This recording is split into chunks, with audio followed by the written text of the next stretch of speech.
立法院教育文化委员会今仔是处理核安会甲中研院的预算改动案，针对核管法修法通过了。核安会表示讲，相关的主法修订大约阁需要4个月时间哦。未来若是台电提出停机的机组要阁再放的申请，敢是至少得爱3档半才会当阁来停放咧。核安会是表示讲，这爱看机组老化的程度，阁有港务相关的零件，所以有真侪变数，这是真歹评估。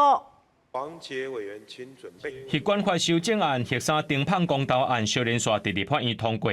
台电表示，敢要提出停放核电厂的申请，就要看主法修法的情形。早起来到立法院教文委员会报告预算改动案的核安会主委陈明真，有讲出明确的修订时间。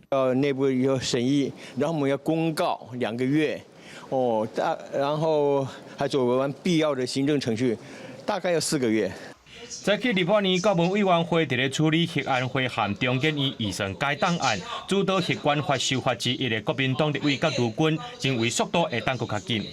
4个月AI 可能都已经不知道进步几番了啦。我想希望能不能加速，但是我们还是以安全为前提。我们希望核安会这里主动积极的来尽速的做执法的修正，好不好？好。甲卢军提出外国媒体报道讲，德国放弃反对核能的立场，也若法国争取伫咧后面立法内面，把这核能当作是再生能源，德国已经表态讲无要阻挡。